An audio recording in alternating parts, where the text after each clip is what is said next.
David Benatar'ın kitabında, hansı ki bundan əvvəlki video çəkmişdim, heyvanlar mövzusuna toxunulmamışdı, antinatalistlərin heyvanlara olan münasibəti, amma antinatalizm fəlsəfəsində ümumilikdə heyvan hüquqları çox müzakirəli bir məsələdir. Çünki antinatalistlər heyvanların da çoxalmasına qarşıdır və eyni səbəbdən, necə ki, Benatar fikrini ifadə eləmək üçün o kitabda danışmışdıq. Birinci, əzabın mövcudsansa, artıq doğulmusansa, bir əzaba məhkum edilmisən. Buradan qaçış yoxdur.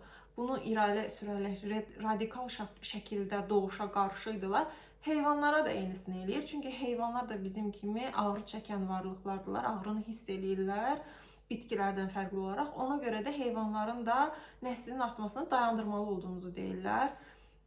Deməli, burada əsasən müzakirə edilən odur ki, bir çoxlar deyir ki, heyvanların müdaxilə eləsə, qısırlaşdırsaq, bu heyvanların hüququnu pozmaqdır ki, bu mənə görə çox gülünc bir yanaşmadır.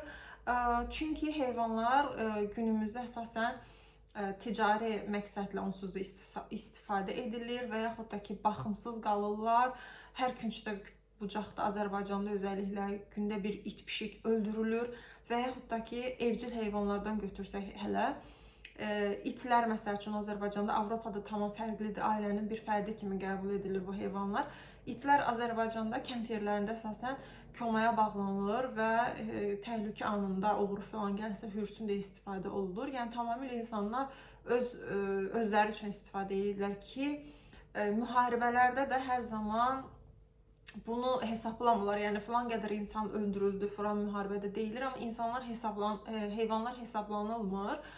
Müharibələrdə də çünki heyvanlar hər zaman insanlar tərəfindən öldürülübdür və yaxud da ki, insan müdaxiləsi olmasa, birbaşa tutalım, vəhşi təbiətdə olsa, yenə də heyvan üçün əzab qaçınılmazdır. Çünki onlar vəhşi təbiətdə qalmaq üçün gündəlik qida tapmalıdırlar və yaxud da ki, bir-birlərini parçalayıb öldürüb yeyirlər. Yəni, onlar da insanlar kimi əzabdan qaçınılmazdır. Varsansa, artıq mövcudsansa, əzaba məhkumsan. Bu səbəbdən antinatalistlər heyvanların da çoxalmasının qarşı çıxırlar və onların qısırlaşdırılmasının tərəfdarıdırlar.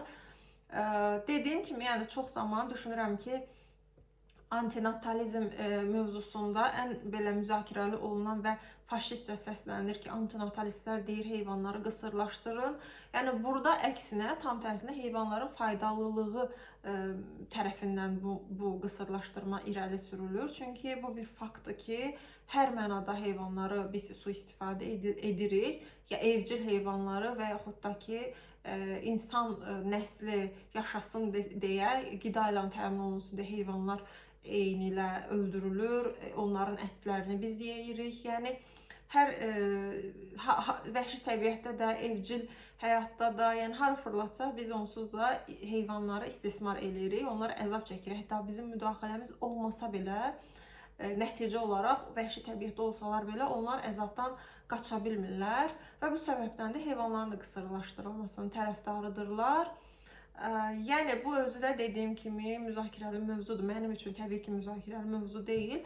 Amma müzakirə edirlər ki, heyvanların qısırlaşdırılması, məsələn, pişiklərin qısırlaşdırılması tutalım, onların hüquqlarına müdaxilədir ki, bir dişi pişiyi onsuz da qısırlaşdırmasan, o qədər doğuş eləmək onun özünə də zərərlidir belə baxanda. Yəni, bu mövzuda antinatalistlərin kitabda heyvanlar barədə müzakirə keçməmişdi, amma ümumi şəkildə antinatalistlərin heyvanlar barədəki fikirləri də eynilə insanlarda olduğu kimidir ki, heç doğulmasınlar, heç çoxalmasınlar.